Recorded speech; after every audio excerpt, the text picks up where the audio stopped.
The emergency meeting chamber of the Galactic Council buzzed with nervous energy. Representatives from 47 different species filled the circular room, their varied forms creating a tapestry of colors, sounds, and smells.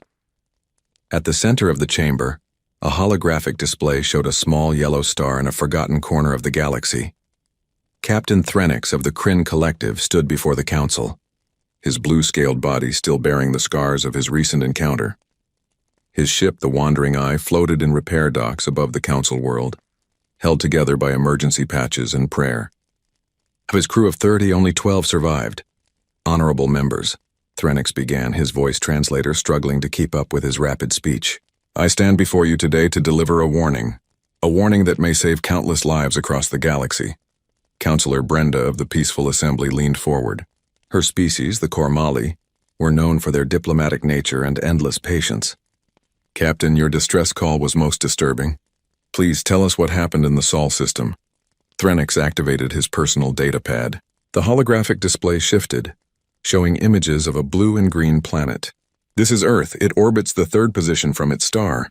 Our initial scans suggested it was a Class 5 death world, gravity 20% higher than galactic standard, atmospheric oxygen levels that would be toxic to most species, extreme weather patterns, active tectonic plates, but we thought it was uninhabited.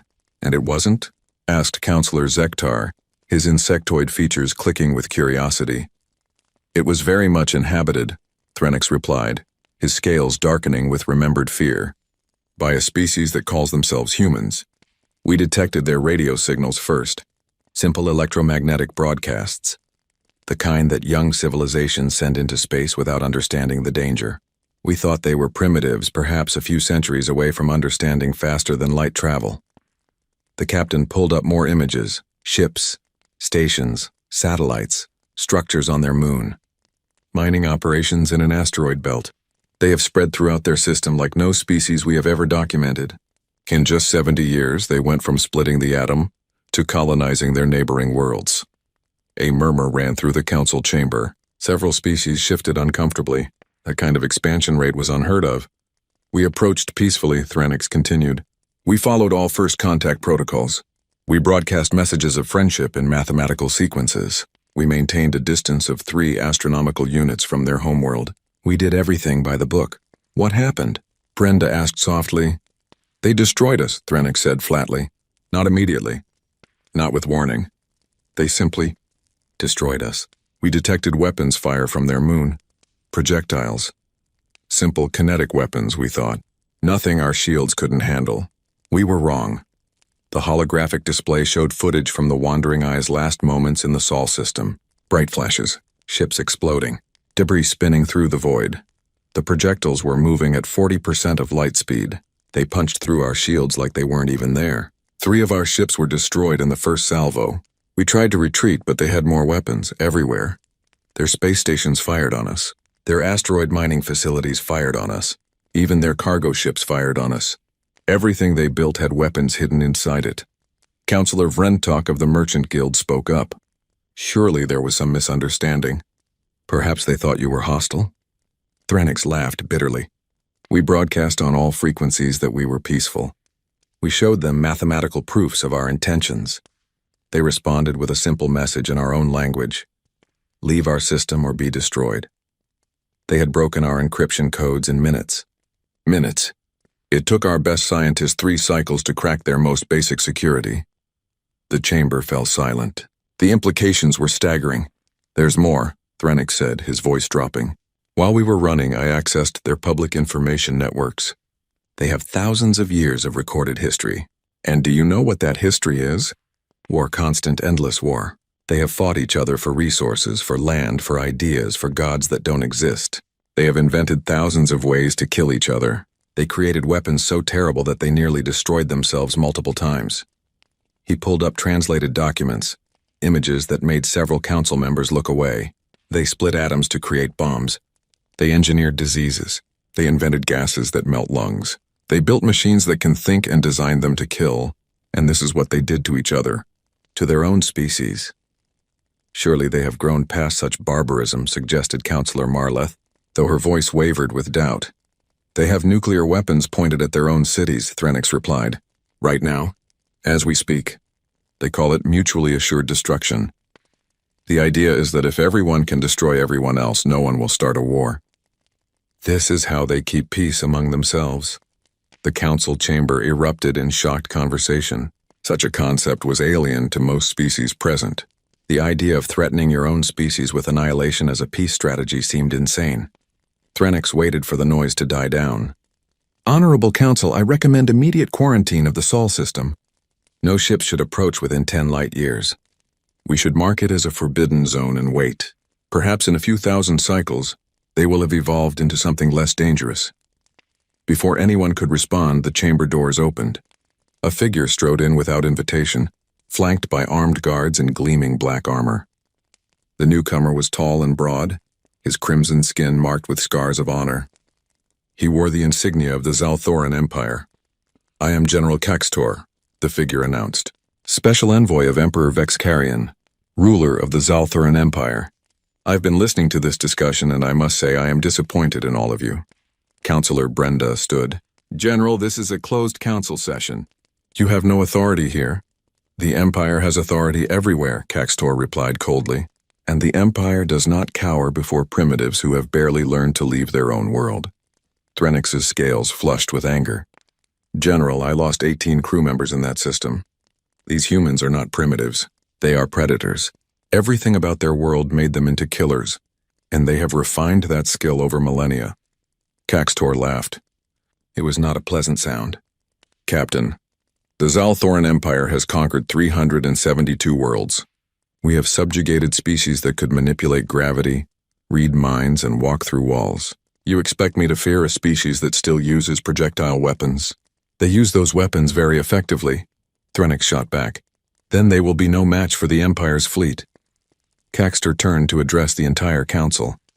The Emperor has decided. The Sol system falls within a sector we claim as our territory. These humans will be given one chance to surrender and join the Empire as a subject species. If they refuse, they will be eliminated. Councillor Brenda stood again. General, the Galactic Council strongly advises against this action. We have protocols for contact with emerging civilizations. This species is clearly dangerous and should be approached with extreme caution. The Council can advise all it wishes, Caxtor replied. The Empire will do what it has always done. We will bring order to chaos. These humans will learn to kneel or they will learn to die. You don't understand, Threnix pleaded. Their entire civilization is built around conflict. They have entertainment based on war. They write stories about fighting aliens. They have prepared for this moment for generations. It's in their culture, their art, their very bones. Going to Earth is walking into a trap. Caxtor turned his cold gaze on the captain. The only trap is the one of cowardice you have fallen into. You met them with a handful of scout ships. The Empire will meet them with a fleet. There is a difference. How large a fleet? Asked Councillor Zektar quietly. The 7th Conquest Fleet, Caxtor announced proudly. 200 warships under the command of Fleet Commander Zelthar, the hero of the Corin campaign. It is more than enough firepower to glass a planet. We are bringing it to make a statement. You're bringing it to die, Threnix said quietly. Caxtor's face darkened. Watch your tongue, Captain, or you will find yourself in an Empire detention cell. The Emperor has spoken. The fleet departs in 2 cycles, and when we return, it will be with news of the Empire's 373rd conquered world. The general turned and strode from the chamber, his guards following close behind. The council sat in stunned silence. Finally, Councillor Brenda spoke. Captain Threnix, we thank you for your warning. The council will send official notification to the Empire advising against this action. It won't matter, Threnix said, exhaustion evident in his voice. The Empire hasn't lost a battle in 3,000 years. They think they're invincible. Perhaps they are, suggested Councillor Marleth. Threnix looked at the holographic image of Earth, still rotating slowly at the center of the chamber. That beautiful, terrible blue world. No, he said softly. I don't think the Empire is invincible, but I also don't think they understand what they're about to face. Those humans, they scared me more than anything I've ever encountered, and I've been exploring space for 30 years. What scared you most? Asked Brenda. Threnix was quiet for a long moment. When we were running, I intercepted one of their military communications. A human commander was giving orders to his fleet. And do you know what he said? He said, remember, if they can bleed, we can kill them. That's when I understood. These humans don't see the universe as a place to explore and make friends.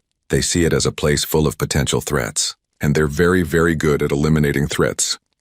The council sat in uncomfortable silence. Outside the chamber, the Zalthoran transport was already preparing to leave, carrying General Caxtor back to the Empire's core worlds. Within 2 cycles, the largest military fleet in the galaxy would begin its journey to an insignificant yellow star. None of them knew it yet, but Captain Threnix was right about one thing. The Empire was walking into a trap. Not a trap set deliberately by the humans, but a trap of the Empire's own making. A trap built from arrogance, from 3,000 years of never meeting an equal, from the belief that military might could solve any problem. Earth was waiting, and Earth had been preparing for this moment since the first human looked up at the stars and wondered what lived out there. They had wondered, and they had planned, and they had built weapons that could challenge the gods themselves. The Galactic Council could only watch and hope that somehow both sides would survive what was coming. But hope seemed like a fragile thing in the face of humanity's capacity for violence and the Empire's infinite arrogance. The meeting adjourned. The warning had been given. It had been ignored. Now all they could do was wait for news from the Sol system and pray that it wouldn't be the beginning of a galactic war that would consume them all. Fleet Commander Zelthar stood on the bridge of the Imperial Dominance, his flagship and the largest warship in the 7th Conquest Fleet. Around him, 200 ships maintained perfect formation as they dropped out of faster-than-light travel at the edge of the Sol system. The yellow star burned in the distance, small and unremarkable. "Scan the system," Zelthar ordered. His second-in-command, Sub-Commander Relmak, worked the sensor station with practiced efficiency. Multiple artificial structures detected, Relmak reported. Satellites around the 3rd planet. A moon base. Stations in orbit. Mining operations in the asteroid belt between the 4th and 5th planets. Several outposts on the 4th planet's surface. Zelthar nodded. For primitives, they had certainly been busy. Any ships? 73 vessels of various sizes. Most appear to be cargo transports or mining ships. I'm detecting approximately 25 that could be military vessels. They're small, Commander. The largest is maybe 1/10 the size of our destroyers. The bridge crew chuckled. 25 military ships against 200 of the Empire's finest. This would be over quickly. Open a communication channel, Zelthar commanded. Let's see if these humans understand their situation. The communication officer worked his console. Channel open, Commander. Broadcasting on all frequencies we've detected them using. Zelthar straightened, his voice taking on the formal tone of the Empire's diplomatic corps. Attention, inhabitants of the Sol system. I am Fleet Commander Zelthar of the Zalthoran Empire. You have entered a period of galactic awareness. Your system falls within territory claimed by the Empire. You have one choice. Surrender peacefully and accept status as a protectorate species or be destroyed. You have one of your planetary rotations to decide. This is your only warning. They waited. For several minutes there was only silence. Then the communication system crackled to life. This is Admiral Sarah Chen of the Earth Combined Defense Force. The voice was female, calm, and utterly unafraid. Your claim to our system is not recognized. This is humanity's home. We have lived here for 300,000 years. We will not surrender it because some empire decided they own everything. Leave now and no harm will come to you. Stay, and we will defend ourselves. The bridge crew fell silent. Relmak looked at Zelthar in disbelief. Commander, did they just threaten us? Zelthar felt a flicker of something he hadn't experienced in decades. Not quite fear, but something close. Respect, perhaps. Or caution. Bring up their transmission source. Let me see this, Admiral Chen. The main view screen shifted. A human appeared. She was smaller than Zelthar had expected, with dark hair pulled back and skin the color of sand. But her eyes held something that made the commander pause. No fear, no uncertainty. Just cold calculation. Admiral Chen, Zelthar said carefully. You understand you are facing a fleet of 200 warships? We have weapons that can destroy your entire planet. Surrender is your only option. Commander, Chen replied. You understand you are in our home? We know every asteroid, every orbit, every hiding spot in this system. You're in our space, and we've been expecting someone like you for a very long time. Before Zelthar could respond, alarm klaxons blared across the bridge. Relmak's voice rose in surprise. Commander! Weapons platforms are activating throughout the system. I'm counting. Hundreds of them. Thousands. They were hidden among the satellites and space debris. How did we miss them? Because they weren't active when you scanned, Admiral Chen said, still visible on the screen. They were cold, powered down, waiting. Just like we've been waiting. Last chance, Commander. Leave. Or learn why humanity has survived on a death world for 300,000 years. Zelthar felt anger replace his caution. How dare this primitive species threaten the Empire? All ships, battle formation. Shields to maximum. Target their military vessels. Commander, wait. Relmak began, but Zelthar cut him off. Fire. The Empire's fleet opened fire. Energy beams lanced through the void, targeting the human warships near Earth's moon. The Empire's weapons were powerful enough to shatter asteroids, to boil oceans, to crack continents. They struck the human vessels with devastating force, or rather they would have if the human ships had still been there. Evasive maneuvers, someone on the human frequency shouted. The small human ships moved with impossible speed, accelerating at rates that should have turned their crews into paste. They dodged and weaved through the weapons fire like fish in a stream. How are they moving like that? Relmak gasped. Those acceleration rates should kill them. Return fire detected, the weapons officer shouted. Projectile weapons incoming. Zelthar almost laughed. Projectiles? Against energy shields? But his laughter died when the first impacts hit. The Shield of Unity, a destroyer on the fleet's left flank, suddenly exploded. Simply exploded as if a star had been born inside it. Then another ship. Then 3 more in rapid succession. Shields are ineffective, the defense officer screamed. The projectiles are just going through them. They're solid matter moving at relativistic speeds. Our shields are designed for energy weapons. Zelthar stared in horror as the defensive formation began to crumble. The human weapons were simple in concept but devastating in execution. They were firing metal slugs accelerated to 40% of light speed. At those velocities, a chunk of metal the size of a fist hit with the force of a nuclear weapon. And the Empire's shields, designed to deflect energy beams and plasma, might as well have been paper. All ships, evasive action. Activate point defense systems, Zelthar ordered. But it was too late for many vessels. The humans had fired hundreds of projectiles in the first salvo, and they had calculated their trajectories perfectly. 23 Empire ships were destroyed or crippled in the first 30 seconds of battle. Where are those shots coming from? Zelthar demanded. Everywhere, Relmak replied, his hands flying across the sensor console. The moon, the orbital platforms, the space stations, even their cargo ships. Everything they built has weapons. Admiral Chen's face reappeared on the screen. She looked grimmer now, but not regretful.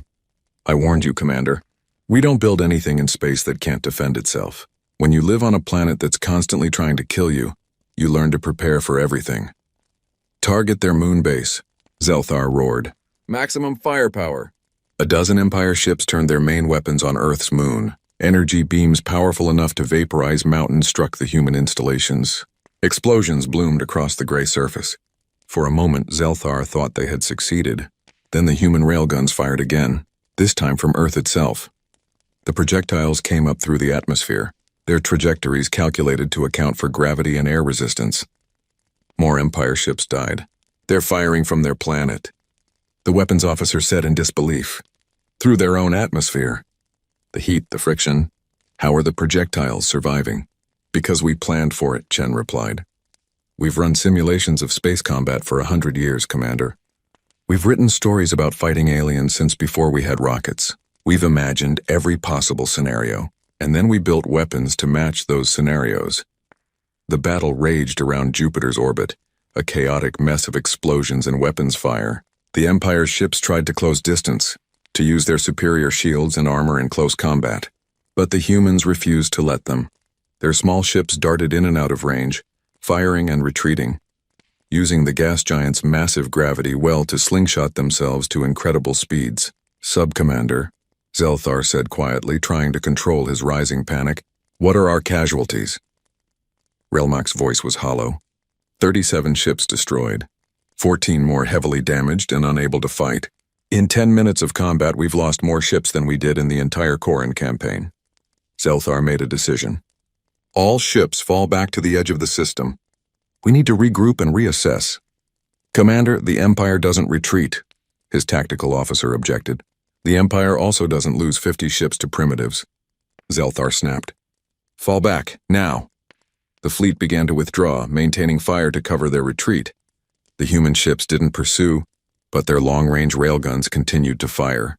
3 more Empire ships were destroyed before the fleet moved out of effective range. In the command center on Earth's moon, Admiral Chen watched the alien fleet retreat.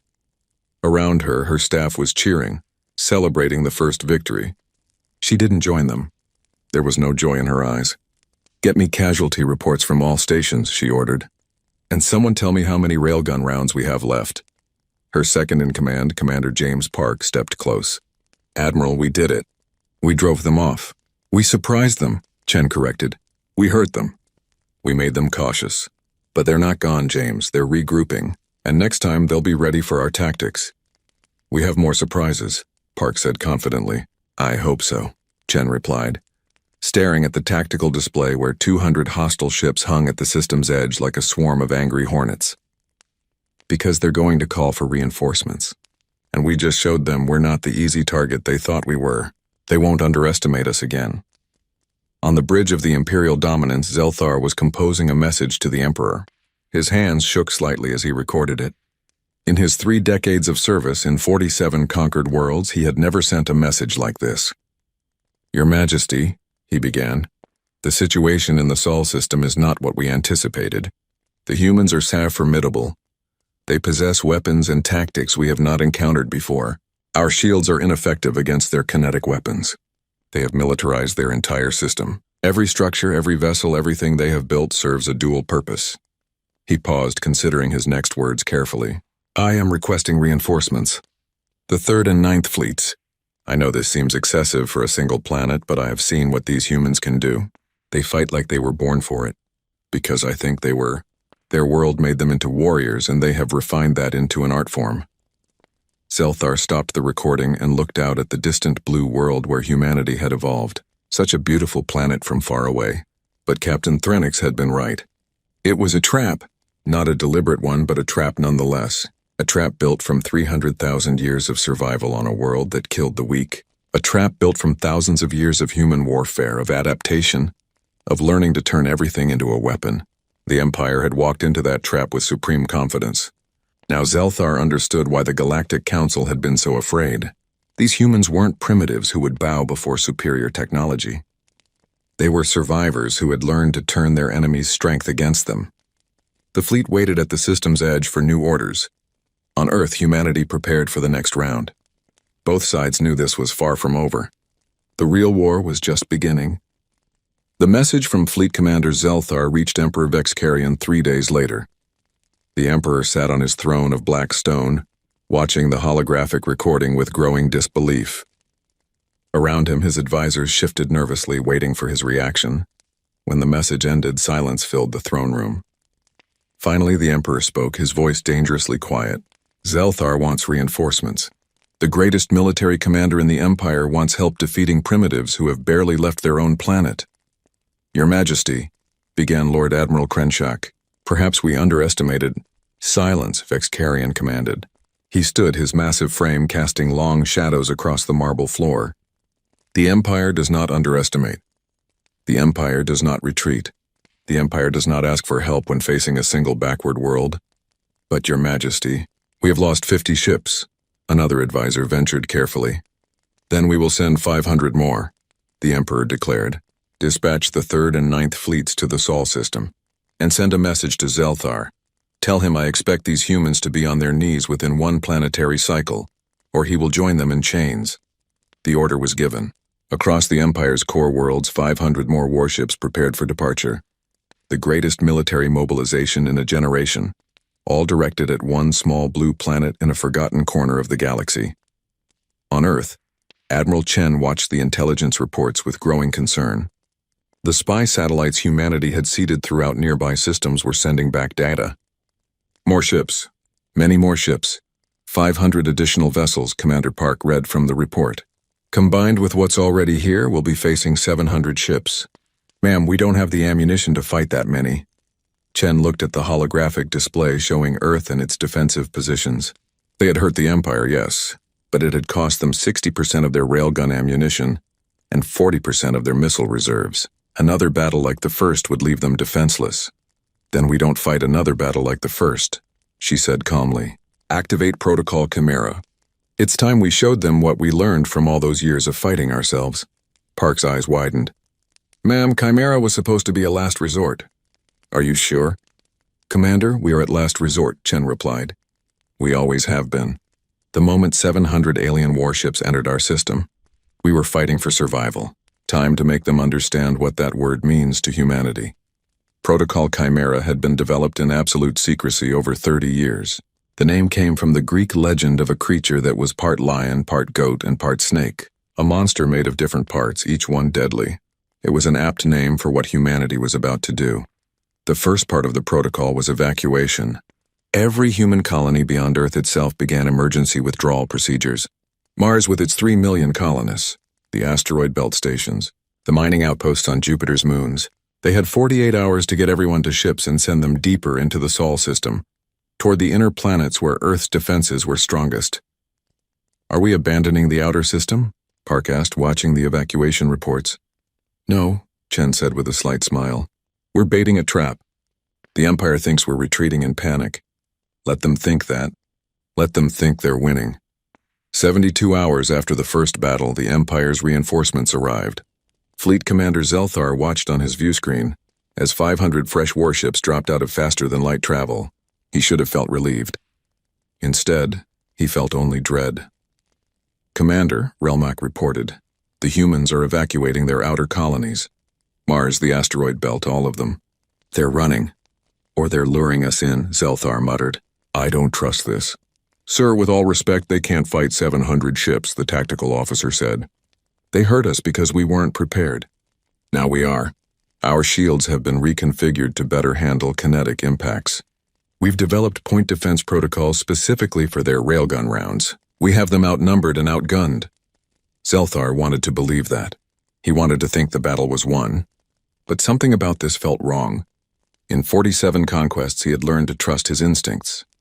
And his instincts were screaming at him that this was a mistake. But the Emperor's orders were clear. Take the system. Crush the humans. Show the galaxy that the Empire was still supreme. Zelthar had no choice. All ships, he commanded. Advance on Mars. We take their colonies one by one until they have nowhere left to run. The massive fleet moved forward, a wall of warships that could have conquered half the galaxy. They reached Mars in 2 days of steady travel. The red planet hung before them, silent and seemingly abandoned. Scanning the surface, Relmak reported.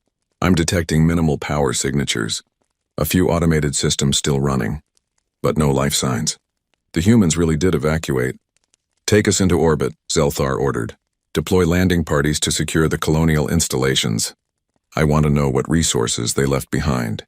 The fleet entered orbit around Mars. Landing shuttles descended toward the empty human colonies.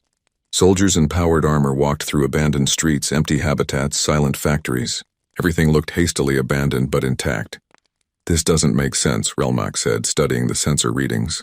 Why leave all this infrastructure intact? Why not destroy it if they were retreating? Zelthar was asking himself the same question. In the back of his mind, Admiral Chen's words echoed. We've been expecting someone like you for a very long time. The answer came 30 minutes later. Every human structure on Mars exploded simultaneously. Not normal explosions, antimatter detonations. The colonies had been bombs disguised as settlements, and humanity had just detonated them all at once with enemy ships in orbit overhead. The blast wave tore through the Empire's fleet like a hurricane through paper. Ships that had survived the first battle were ripped apart. The massive release of energy created an electromagnetic pulse that fried electronic systems across the entire fleet. In seconds, the Empire lost 90 ships and another 100 were badly damaged. On Earth, Admiral Chen watched the detonation through long-range sensors. There was no satisfaction in her expression, only grim determination. The trap worked, Park said quietly. They fell for it. Phase 1 worked, Chen corrected. Now they know we're willing to destroy our own colonies to hurt them. That's going to make them more cautious, which is exactly what we want. A cautious enemy is a slower enemy. The asteroid belt facilities are next on their route, Park noted. Let them have it, Chen said. We've seeded more surprises there. Not antimatter this time. Something more personal. In what remained of the Empire's fleet near Mars, Zelthar surveyed the damage in numb shock. Nearly 100 ships destroyed. The survivors were badly shaken. And for the first time in his career, Zelthar heard something he never thought possible. Fear in his crew's voices. They destroyed their own colonies, Relmak whispered. They killed their own infrastructure just to hurt us. What kind of species does that? A species that's fighting for survival, Zelthar replied. A species that understands total war. A communication request came through from one of the other fleet commanders. Admiral Trencor of the Third Fleet appeared on screen, his face twisted with rage. Zelthar, your caution got my ships killed. We should have bombarded Mars from long range. Your arrogance got your ships killed, Zelthar shot back. I warned the Emperor these humans were dangerous. I warned everyone. No one listened. Then what do you suggest? Trencor demanded. We run away with our tails between our legs. Before Zelthar could answer, new alarm sounded. The communication officer's voice rose in panic. Commander, we're receiving a system-wide broadcast from Earth. All frequencies. What kind of broadcast? Zelthar asked, though he suspected he already knew. Information, the officer replied, his voice shaking. They're sending us their history. Everything. Wars, conflicts, weapons development, military tactics. It's hundreds of thousands of data files. The main view screen lit up with images. Human soldiers in trenches covered in mud. Cities destroyed by bombs. Mushroom clouds rising over burning landscapes. Tanks rolling across battlefields. Aircraft dropping fire from the sky. Ships sinking into dark water. And through it all, humans kept fighting. What is this? Trencor demanded. What are they trying to do? Admiral Chen's face appeared on every screen in the fleet. Greetings, Empire. I'm sending you a gift. Our complete military history. Every war we've ever fought. Every weapon we've ever built. Every tactic we've ever used. I want you to understand something very important. She paused, and her next words were delivered with absolute conviction. For 300,000 years, we have lived on a world that has tried to kill us in every way imaginable. Ice ages, volcanoes, earthquakes, diseases, predators, we survived them all. For the last 10,000 years, our greatest enemy has been ourselves. We have fought wars that killed hundreds of millions of our own people. We have built weapons that could destroy our entire world. We have looked into the abyss of extinction and said, not today. Images continued to flash across the screens. Soldiers fighting in snow, in jungles, in deserts, in cities. Children caught in war zones. Civilians fleeing burning homes. And through it all, humanity endured. You came to our system expecting us to surrender, Chen continued. You expected us to kneel before your empire. But you made one critical mistake. You assumed we were like other species you've conquered. We're not. We don't surrender. We don't kneel, we fight. And we're very, very good at it because we've had 300,000 years of practice. The broadcast ended, but the data kept coming. Military manuals, tactical analyses, engineering specifications for weapons. It was overwhelming, and it served a very specific psychological purpose. They're trying to break our morale, Relmak said, but his voice wavered. That's all this is. Psychological warfare. It's working, Zelthar admitted, watching his crew's faces. They were reading the files, seeing what humanity had done to itself, imagining what they might do to an outside enemy. They want us to understand that fighting them means fighting a species that has been at war for its entire existence. Orders, Commander? The tactical officer asked weakly. Zelthar looked at the blue planet hanging in the distance. Beautiful and terrible, home to 7 billion humans who refused to surrender. And he realized with growing horror that Captain Threnix had been right about everything. We continue, he said, because those were his orders. But slowly, carefully. We assume every structure, every ship, every asteroid they've touched is a potential weapon. We don't land on anything. We don't enter any enclosed spaces. We bombard from long range. That could take months, Trencor objected from his ship. Then it takes months, Zelthar replied. Because the alternative is walking into another trap and losing another 100 ships. The Emperor wants this world conquered. Fine, we'll conquer it. But we'll do it my way. Or I'm sending him back body counts instead of victory reports. In her command center, Admiral Chen allowed herself a small smile. The Empire had taken the bait at Mars. They had learned to fear humanity's willingness to destroy their own infrastructure. And now they were cautious, moving slowly, exactly as planned. How long can we hold them? Park asked. Long enough, Chen replied. Long enough for Phase 2. Long enough for the other colonies to complete their preparations. Long enough for the real war to begin. She looked at a classified file on her personal console. Project Ouroboros. The serpent that ate its own tail. Humanity's final contingency plan if all else failed. She hoped it wouldn't come to that. But if it did, the Empire would learn that humanity's capacity for destruction extended far beyond what they had already witnessed. The trap had sprung. The Empire was wounded and wary. But the war was far from over. Both sides were just beginning to understand what they had gotten themselves into. 3 weeks had passed since the Mars disaster.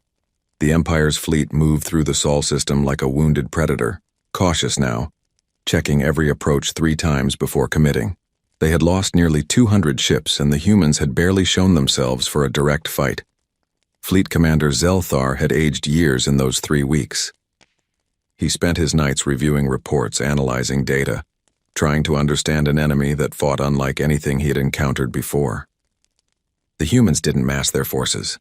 They didn't defend fixed positions. They just hurt the Empire wherever they could and disappeared like smoke.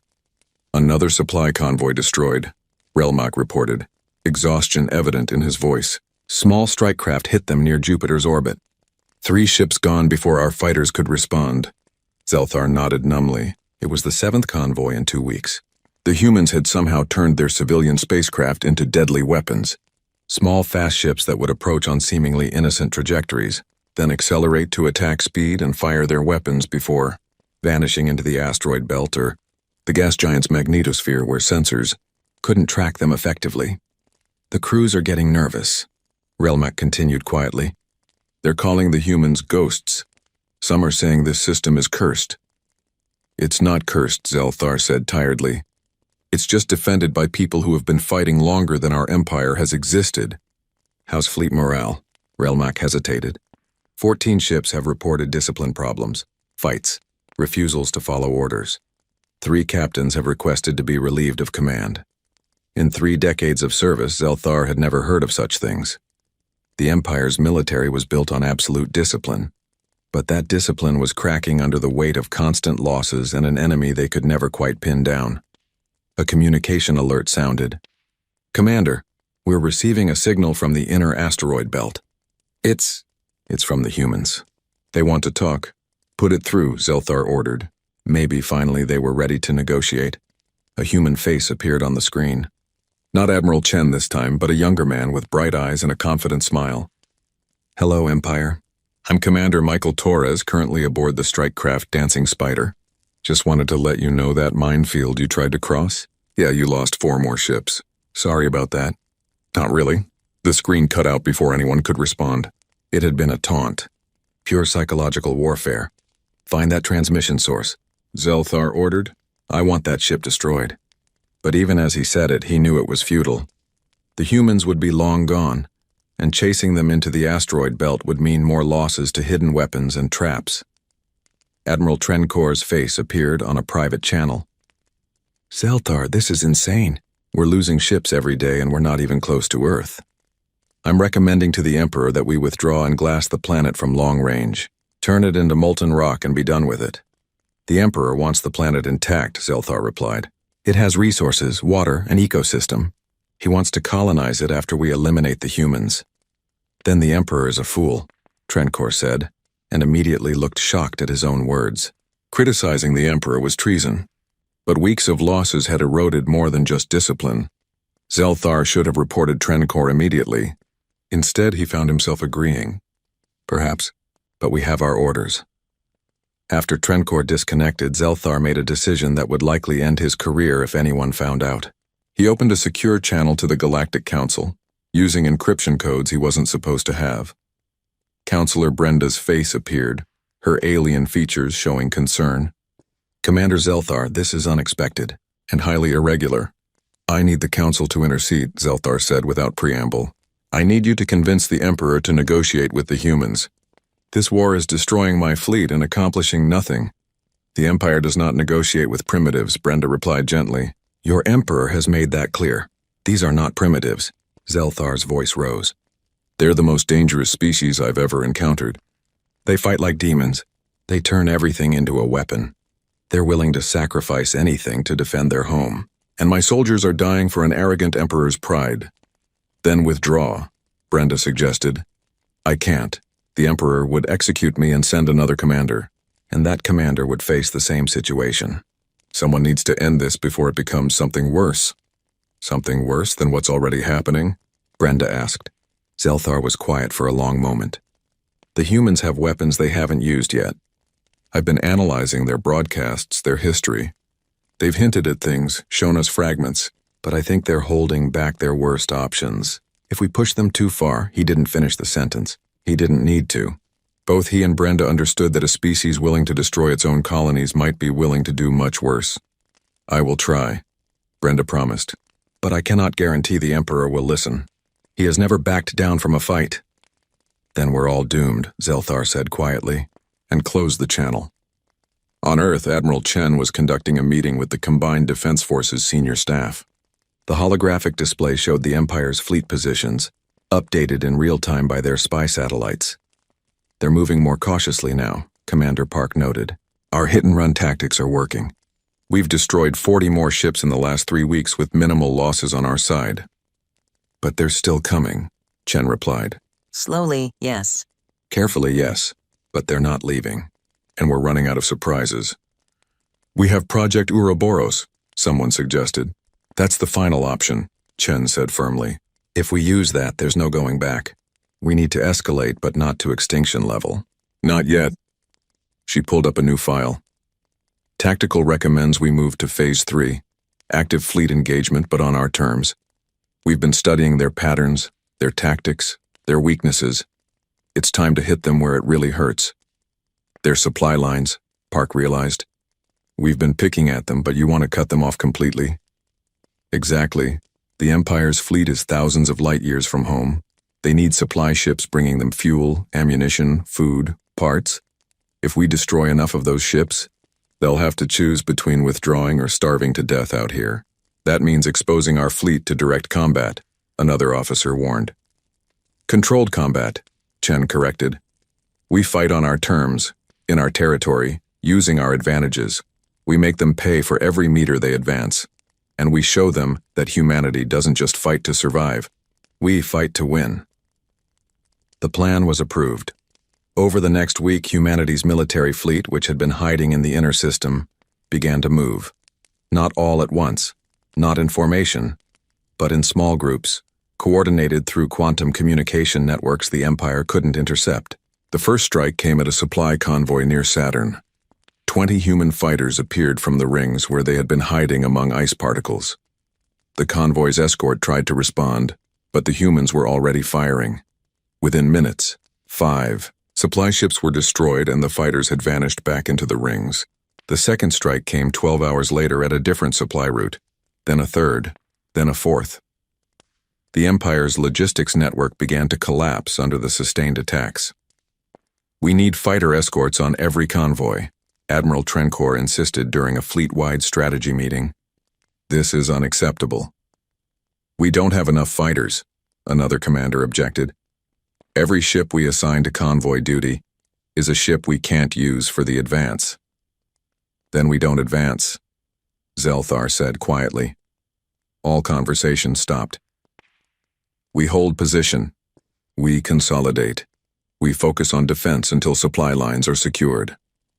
The Emperor will not accept that, Trencor warned. The Emperor is not here watching his soldiers die, Zelthar shouted, his control finally breaking. The Emperor is sitting in his palace, safe and comfortable, ordering us to conquer a world that cannot be conquered, these humans. They're not fighting for glory or conquest. They're fighting for their survival. And there is nothing more dangerous in the universe than a species fighting for its life. The other commanders stared at him in shocked silence. Finally, one of them spoke. Commander, that sounded very much like treason. Then report me, Zelthar said wearily. Report me to the Emperor. Tell him I said his pride is killing our people. Tell him I said this war is unwinnable. And when he sends you to replace me, you can watch the humans destroy your fleet too. No one reported him, because deep down they all knew he was right. On the Imperial dominance, discipline continued to erode. Crew members whispered in corridors. Some refused to go on patrol. A fistfight broke out in the mess hall when one soldier called another a coward for expressing fear of the humans. Relmak found Zelthar in his quarters, staring at the blue planet that had become his nightmare.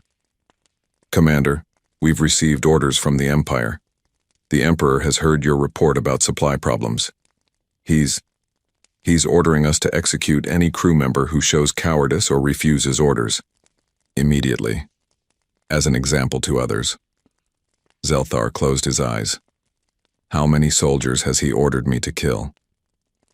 "Currently, we have 43 crew members in detention for various discipline infractions. Under his order, they would all be executed." 43 of our own people," Zelthar whispered. "Because they're afraid. Because they don't want to die in a pointless war. And the Emperor thinks killing them will improve morale." "Commander, what are your orders?" Zelthar was silent for a long time. Finally, he spoke. "I'm countermanding the Emperor's order. Release everyone from detention with a warning, and send a message to all ships. Any captain who executes their crew will answer to me personally." "That's direct disobedience," Relmak said, but there was relief in his voice. "I know, but I won't kill my own people for the Emperor's arrogance. I've already lost too many to the humans. I won't lose more to stupidity." The message spread through the fleet within hours. Fleet Commander Zelthar had defied the Emperor. The response was mixed. Some commanders were horrified. Others were quietly grateful. But all of them recognized that something fundamental had broken in the Empire's command structure. In his throne room, Emperor Vexkarian read Zelthar's response with cold fury. His advisor stood nearby, nervous and sweating. "The fleet commander refuses my orders," the Emperor said quietly.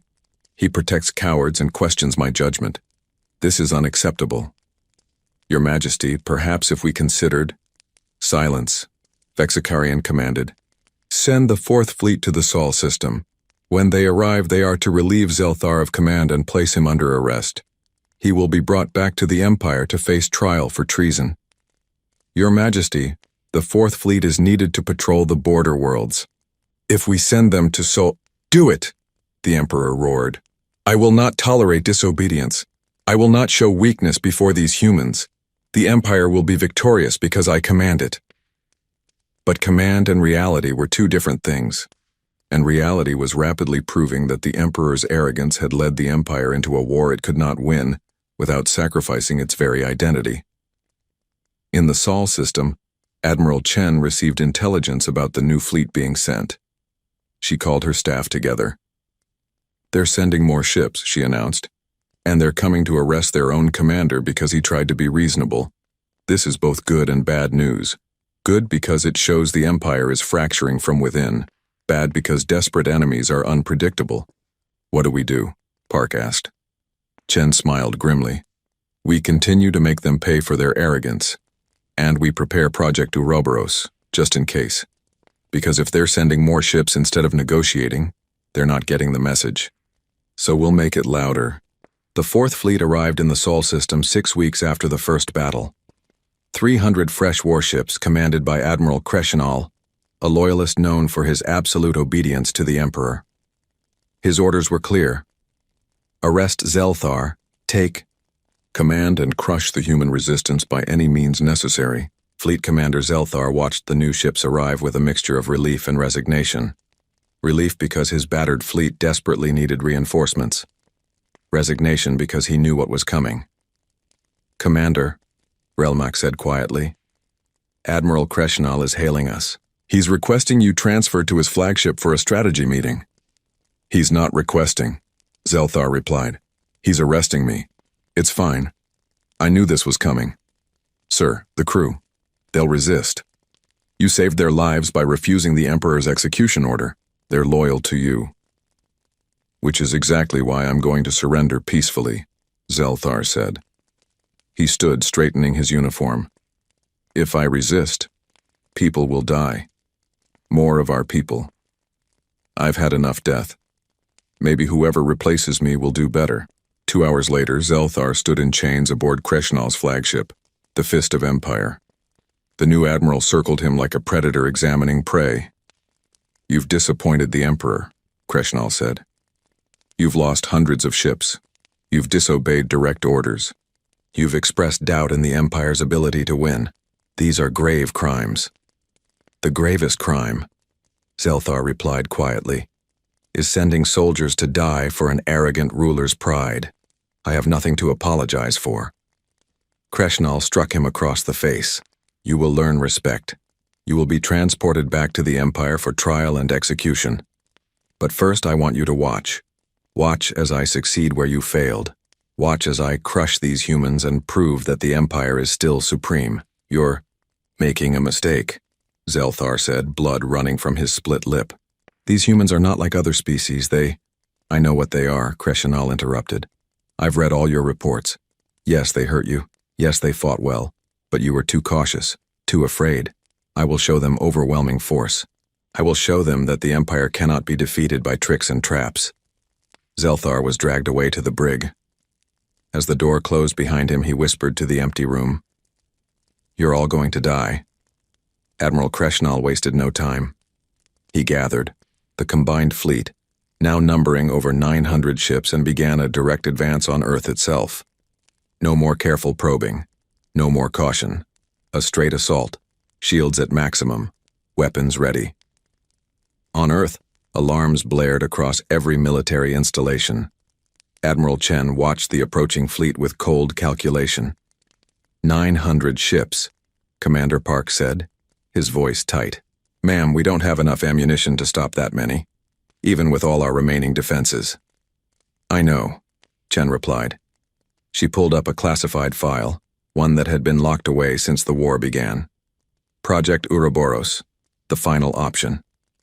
Get me the president. It's time for the civilian government to make a decision." 30 minutes later, she was on a secure video call with the president of the United Earth government and the leaders of every major nation. Their faces were grim. "You're asking for authorization to use the Ouroboros protocol," the president said. "Admiral, you understand what that means, what it will cost." "I do, ma'am," Chen replied. "But the Empire is coming with everything they have. If we don't stop them here, Earth falls. Humanity falls. This is our last chance." "Explain it to us one more time," requested the Premier of the Asian Coalition. "What exactly does this protocol do?" Chen took a deep breath. "Project Ouroboros is a network of self-replicating autonomous weapons, von Neumann machines. We launch them at the Empire's fleet. They begin consuming damaged or disabled ships, using the raw materials to build more of themselves. Within hours, one machine becomes 10, 10 becomes 100, 100 becomes 1,000. They multiply exponentially, and we can control them?" asked the president. "Yes.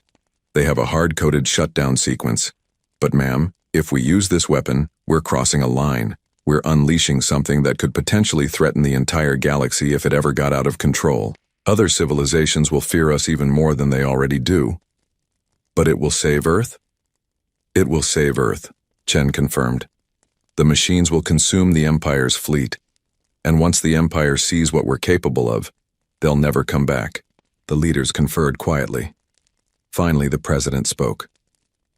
"Admiral Chen, you have authorization to deploy Project Ouroboros. God help us all." Chen closed the channel and turned to her staff. "Launch the Ouroboros platforms, all of them. Target the Empire's approaching fleet." From hidden facilities on Earth's ocean floors, sealed chambers that had been built in absolute secrecy, the machines emerged. They looked like simple metallic spheres, each about the size of a car. There were only 50 of them, but 50 would be enough. They launched on chemical rockets, old technology that the Empire's sensors barely registered as a threat. The machines drifted toward the advancing fleet, unpowered, appearing like debris. Admiral Kreshnal didn't even notice them. His attention was focused on Earth itself, on the missile platforms and defense stations that were his real targets. "All ships prepare to fire. We glass their defensive positions first, then the planet itself." "Admiral," his sensor officer called out. I'm detecting some debris approaching our formation. Looks like wreckage from previous battles. Ignore it, Crescenal ordered. Focus on the primary targets. The 50 Ouroboros machines drifted into the fleet's formation. Then, simultaneously, they activated. Cutting lasers extended. Manipulator arms unfolded. They attached themselves to the nearest damaged ships, vessels that had been wounded in previous encounters with the humans. Admiral, the sensor officer screamed. Those debris objects, they're machines. They're cutting into our damaged ships. Crescenal watched in horror as the machines began to disassemble a crippled destroyer, taking it apart piece by piece with frightening efficiency. Destroy them, all weapons. But it was already too late. The machines worked fast, and they had been designed by humans who understood efficiency. Within 20 minutes, the first Ouroboros machine had consumed enough material to build a copy of itself. Now there were 51 machines, then 52, then 54. The multiplication accelerated. An hour later, there were 200 machines. 2 hours later, 1,000. They spread through the fleet like a disease, consuming disabled ships, damaged vessels, anything that couldn't run or fight back effectively. Get us out of here, Crescenal ordered. All ships retreat. Full speed! But the machines were already everywhere. They didn't pursue the fleeing ships. They didn't need to. They simply continued their work, taking apart the wounded, the slow, the unlucky. And with each ship they consumed, they built more of themselves. In his cell aboard the Fist of Empire, Zelthar heard the alarms and felt the ship accelerate. He knew what it meant. Crescenal had failed just as he had warned. The humans had played their final card. A guard rushed past his cell and Zelthar called out, "What's happening?" The guard, young and terrified, stopped. "Machines, sir." "Human machines. They're eating our ships. They're multiplying. We've lost over 300 vessels in 2 hours." Zelthar closed his eyes. 300 ships. More losses in 2 hours than he had suffered in 2 months. And the machines would keep building, keep spreading unless someone stopped them. "Does Admiral Crescenal have a plan?" he asked. "He's calling for full retreat," the guard replied. "Back to Empire space. Away from this cursed system. Then go," Zelthar said quietly. "Go while you still can." The Empire's fleet fled the Sol system in complete disarray. Behind them, the Ouroboros machines continued their work, consuming the wreckage of battle, growing their numbers. But they didn't pursue. They simply waited, a mechanical swarm guarding humanity's home. Admiral Crescenal stood on the bridge of his flagship, watching the blue planet recede into the distance. Of the 900 ships he had commanded, only 400 remained. The rest were destroyed, disabled, or currently being consumed by those terrible machines.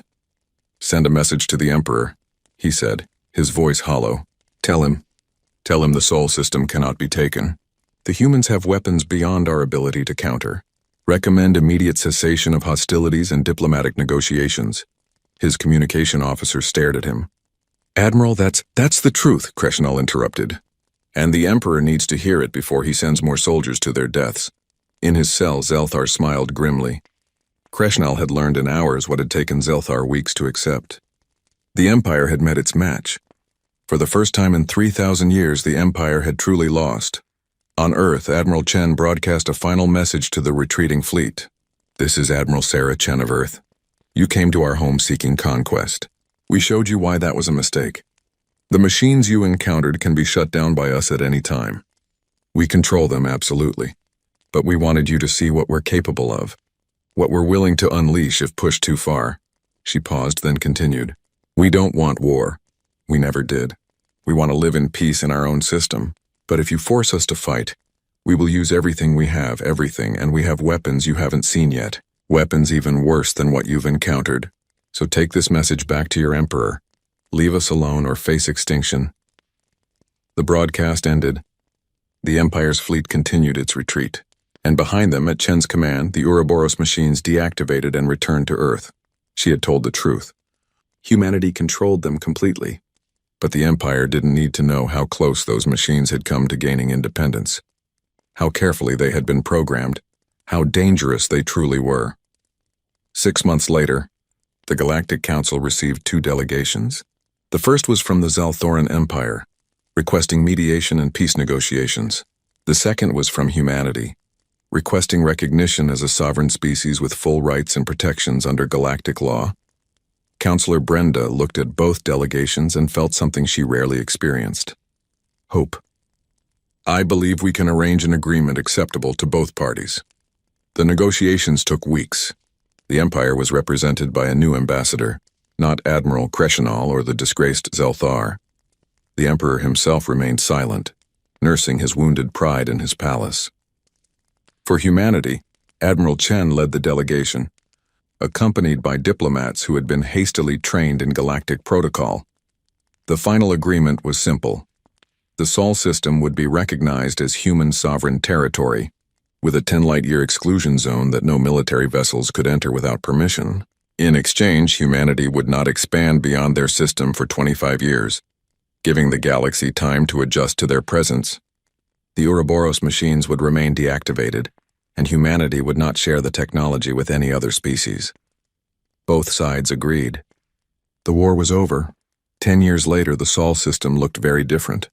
Human ships now traveled to nearby stars, exploring, trading, making contact with other species. But they came in peace, and they brought gifts of technology, art, and friendship. The galaxy learned that humanity was capable of more than just violence. They were also capable of incredible compassion, creativity, and cooperation. Species that had feared them during the war now sought them as allies.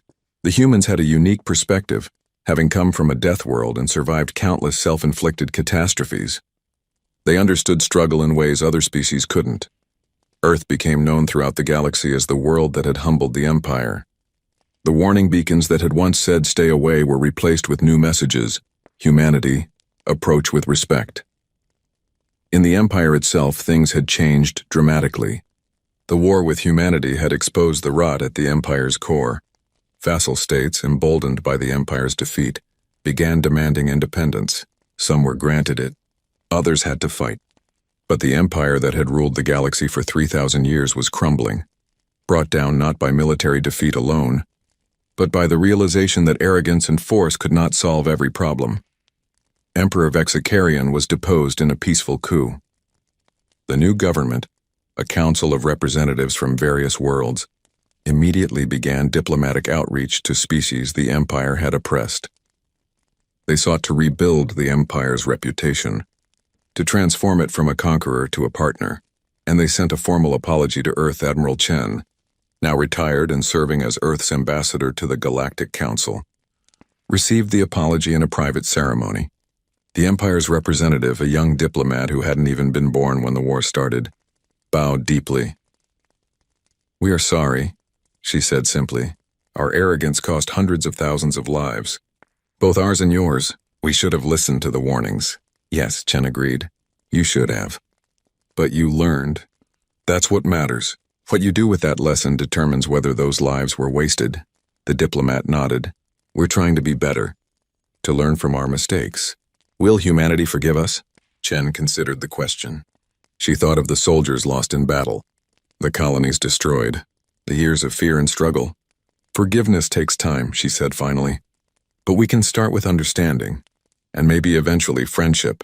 It was a small beginning, but all great changes started small. 25 years after the war, a human ship arrived at the Galactic Council headquarters.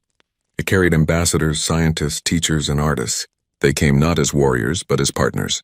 They brought innovations in technology, insights in medicine, and perspectives on philosophy. Counselor Brenda, now elderly but still serving, greeted them personally. "Welcome," she said. "The galaxy has been waiting for you." "We've been waiting too," replied the human ambassador. "Waiting to show you that we're more than just fighters. Waiting to prove that a species from a death world can contribute more than just violence." And they did. Over the following decades, humanity became known as the species that bridged divides.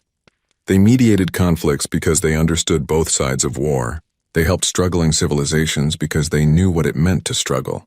They pushed the boundaries of science because curiosity was in their nature. The Empire's warning had been right. Earth was a trap, but not the kind of trap they had imagined. It was a trap for arrogance, for assumptions, for the belief that might made right. It was a reminder that the universe was full of surprises, and that the most dangerous species was often the one you underestimated. Admiral Sarah Chen, in her final years, wrote a memoir about the war. The last line became famous across the galaxy. We showed them the stick because we had to. We showed them we could walk softly because we wanted to. The question was never whether humanity would survive. The question was whether we would let others survive alongside us. We chose kindness, but we never forgot the stick. The memoir was required reading in military academies across a dozen species. A reminder that the greatest strength wasn't in weapons or numbers, but in knowing when to fight and when to extend a hand in friendship. Earth remained what it had always been. A beautiful, terrible world that created a beautiful, terrible species. But humanity had proven that terrible didn't mean evil. It meant strong. It meant resilient. It meant capable of both great destruction and great creation. And the galaxy was better for having humans in it, even if they had arrived with fire and thunder.